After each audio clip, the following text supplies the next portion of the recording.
राजस्थान में पहले चरण के चुनाव शुरू होने में महज 48 घंटे का वक्त बाकी है, लेकिन इस बीच आपको बता दें कि राज्य की पूर्व मुख्यमंत्री वसुंधरा राजे लगातार हाईकमान को लेकर तमाम विवादित बयान दे रही है। जिस तरीके से पिछले दिनों राजस्थान में विधानसभा के चुनाव हुए, विधानसभा चुनाव में भारतीय जनता पार्टी ने पूर्ण बहुमत की सरकार बनाई। वसुंधरा राजे सिंधिया ने चुनाव में जी तोड़ मेहनत की। महिलाओं के 10% वोट बैंक को कैप्चर करने में वसुंधरा ने जबरदस्त भूमिका निभाई, लेकिन इस बीच प्रदर्शन उनके अनुकूल नहीं रहा। उनको उम्मीद थी कि तीसरी बार फिर से वे राजस्थान के मुख्यमंत्री पद की कुर्सी पर बैठेंगी, लेकिन हुआ बिल्कुल विपरीत। भरतपुर से आने वाले भजनलाल शर्मा को बीजेपी हाईकमान ने मुख्यमंत्री का ताज सौंप दिया। लेकिन इस बीच आपको बता दें कि अब लोकसभा का चुनाव है। वसुंधरा राजे सिंधिया को उम्मीद थी कि केंद्र में कोई जिम्मेदारी दी जाएगी, लेकिन वहां भी निराशा हाथ लगती नजर आ रही है। आखिरकार वसुंधरा राजे सिंधिया इन चुनाव में इतनी एक्टिव क्यों नहीं है और क्यों बीजेपी को लेकर के तमाम बयान दे रही हैं? जिस तरीके से उन्होंने चुनाव से पहले प्रधानमंत्री की कार्यशैली को लेकर सवाल खड़े किए हैं, वो वाकई चिंताजनक है। ऐसे में वसुंधरा राजे सिंधिया चुनाव से ठीक पहले मोदी शाह पर क्या कुछ कहते हुए नजर आ रही हैं, सुनिए जरा। आपके पीएम आवास बनेंगे। 70 वर्ष से ऊपर के जो लोग हैं, बुजुर्ग हैं, उनको भी आयुष्मान योजना का लाभ मिलेगा। जो बिजली बिल्स इतने भारी हो रहे हैं सब दूर, तो उसको जीरो कैसे किया जाए, उसको ध्यान में रखते हुए उपभोक्ता की एक किस्म से उनकी कमाई भी हो, और एक पीएम सूर्य घर योजना जिसके अंदर 1 करोड़ रजिस्ट्रेशन ऑलरेडी हो चुके हैं जनता की ओर से, और उस पर तेजी से काम होगा। बिकॉज अगर हम लोग सोलर को इन्वॉल्व कर लेते हैं और यूज़ कर लेते हैं तो हमारा जो बिजली का बिल है वो बहुत घट जाता है। अगर हमारे पास स्पेस है और स्पेस के हिसाब से हम मैनेज कर लेते हैं तो हो सकता है कि आपका बिल भी ज़ीरो ही हो जाएगा। जितना छोटे छोटे परिवार की ज़रूरत होती है वो उसमें से निकल आएगा। मुद्रा योजना को बढ़ा के 20 लाख तक ले गए। स्वनिधि योजना, जो छोटे छोटे लोन देने वाले हैं, ठेले और पान और चाय स्टॉल्स, ऐसे के लिए 50,000 की लिमिट को उन्होंने बढ़ा के शहरों से छोटे कस्बे और गांवों तक ले जाने का भी सोच बनाया। तो सम्मान निधि ये आगे भी चलेगा। ट्रांसजेंडर को पहली बार पहचान दी है हमारी पार्टी ने, और उन्हें भी ये आयुष्मान योजना जो है उसके अंदर वो भी अपने आप को रजिस्टर करके उसको यूज़ कर सकते हैं, उनको लाभ मिलेगा उसमें। दिव्यांगों को पीएम आवास के अंदर जोड़ने का फर्स्ट टाइम काम किया है।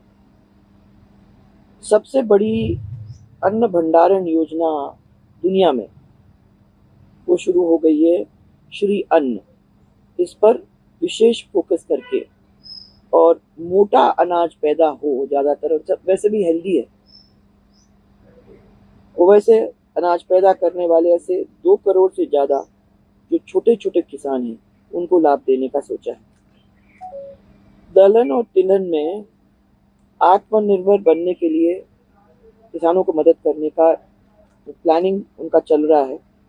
सब्जी उत्पादन और स्टोरेज के लिए नए नए क्लस्टर बना के उनका ध्यान दिया जाएगा, और सहकारिता से समृद्धि की ओर देश को बढ़ाए यूजिंग कोऑपरेटिव मूवमेंट, वो भी घोषणा हुई है।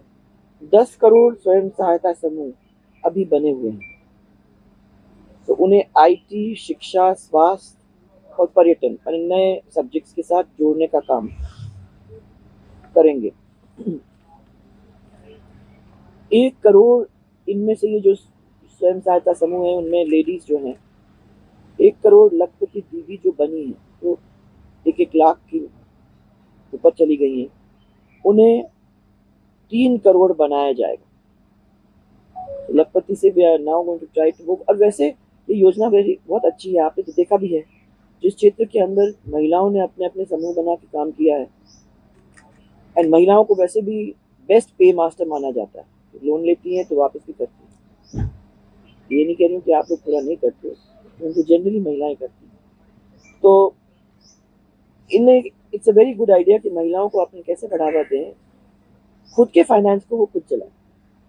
और मैंने धौलपुर जैसी जगह पे, तो आपने सुना यहाँ पर वसुंधरा राजे सिंधिया को जो ये कहती नजर आ रही है कि भारतीय जनता पार्टी के लिए मैंने अपना संपूर्ण जीवन न्यौछावर कर दिया, लेकिन पार्टी हाईकमान जो फैसले ले रही है वो वाकई चौंकाने वाले हैं। अक्षय से इस पूरे मामले में हम जो है सवाल लेने की कोशिश करेंगे। अक्षय, जिस तरीके से वसुंधरा राजे सिंधिया का पॉलिटिकल करियर देखे तो काफी लंबा रहा है, 2 बार राजस्थान की मुख्यमंत्री रही है, 2023 के विधानसभा चुनाव में भी महत्वपूर्ण भूमिका निभाई है, लेकिन बीजेपी हाईकमान की तरफ से पॉजिटिव रिस्पांस नहीं मिल रहा है। क्या आगामी वक्त में कोई बड़ा नुकसान यहाँ पर भारतीय जनता पार्टी को देखने को मिल सकता है? देखिए, कहीं ना कहीं वसुंधरा राजे की समझ के ऊपर निर्भर करता है। अब देखिए, बीते साल हुए विधानसभा चुनावों का आपने जिक्र किया, राजस्थान में हुए, साथ ही साथ मध्य प्रदेश में भी हुए, और इन दोनों ही राज्यों में बीजेपी ने अपनी सरकार बनाई। जहां एमपी में बचाई तो राजस्थान में बनाई। मध्य प्रदेश में शिवराज सिंह चौहान 4 मरतबा मुख्यमंत्री रहे, 16 साल से भी ऊपर वक्त तक जिम्मेदारी मुख्यमंत्री के तौर पर अदा की। वहीं वसुंधरा राजे ने 2 मरतबा। अब वसुंधरा राजे को उम्र का हवाला देते हुए बीजेपी ने हटाया, वही चीज शिवराज को लेकर देखने को मिली। अब जिस तरीके से बीजेपी ने यहाँ भजनलाल शर्मा, एक युवा चेहरे को यहां पर सूबे की कमान सौंपी है, तो देखिए बीजेपी को लेकर लगातार ये बात कही जाती है कि भारतीय जनता पार्टी उम्र दराज नेताओं को बड़ी जिम्मेदारी नहीं देती है। यहां पर ये चीज साफ तौर पर वसुंधरा राजे सिंधिया को लेकर देखने को मिली, क्योंकि वसुंधरा राजे सिंधिया 2003 में पहली बार राजस्थान की मुख्यमंत्री बनी थी, यानी कि आज से 21 साल पहले।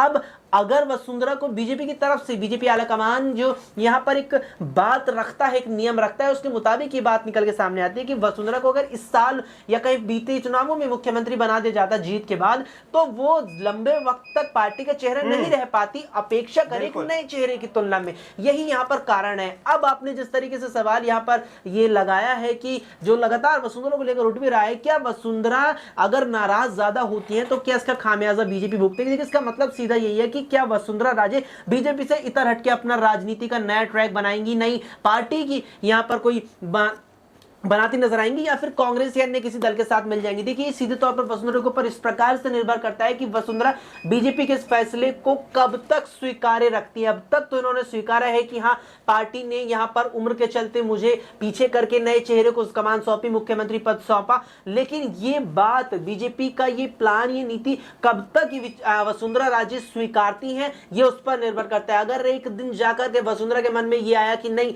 अभी भी मेरा राजनीतिक भविष्य बहुत ज्यादा है और बहुत बेहतर है, तो मैं यहां पर अलग भी कर सकती, तो वाकई में उस दिन जाकर के वे बीजेपी की चिंताएं और चुनौतियां निश्चित तौर पर बढ़ा देंगी। बिल्कुल, बीजेपी के लिए चिंताएं और मुश्किलें निश्चित तौर पर बढ़ा देंगी। लेकिन सचिन पायलट जिस तरीके से लगातार बीजेपी पर हावी हो रहे हैं, वसुंधरा राजे सिंधिया को लगातार निमंत्रण दे रहे हैं कि भाई सीनियर वरिष्ठ जो नेता हैं उनकी बीजेपी में कोई वैल्यू नहीं है और ऐसे में उनको सोच विचार करना चाहिए। तो क्या भारतीय जनता पार्टी के पास जो वसुंधरा राजे नामक एक हथियार है महिला वोट बैंक को साधने के लिए, क्या कांग्रेस उसको कैप्चर करने के लिए सचिन पायलट ऐसा बयान दे रहे हैं?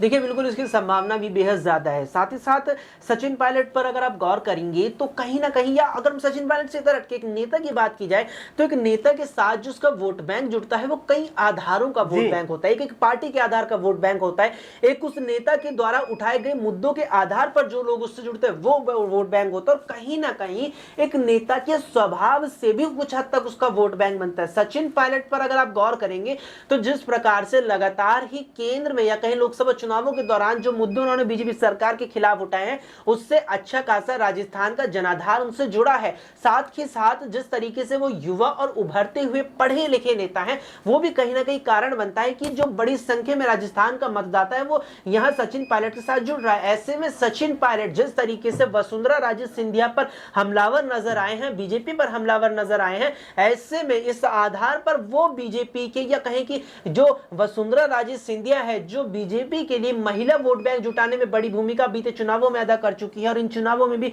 जिम्मेदारी कहीं ना कहीं पर यह है, उसकी यहां पर सचिन पायलट अपने तमाम यहां इन हुनर से यहां पूरी तरीके से स्टार्ट कर सकते हैं। बिल्कुल, यहाँ पर सचिन पायलट कहीं ना कहीं तमाम जो रणनीतियां हैं उनको कहीं ना कहीं नेस्तनाबूद कर सकते हैं और लोकसभा चुनाव में कांग्रेस पार्टी के लिए बड़ा अहम रोल निभा सकते हैं। आपने तमाम जानकारी साझा की, अक्षय आपका बहुत बहुत शुक्रिया। धन्यवाद। देश दुनिया की तमाम बड़ी खबरों के लिए आप देखते रहिए SPN 9 न्यूज।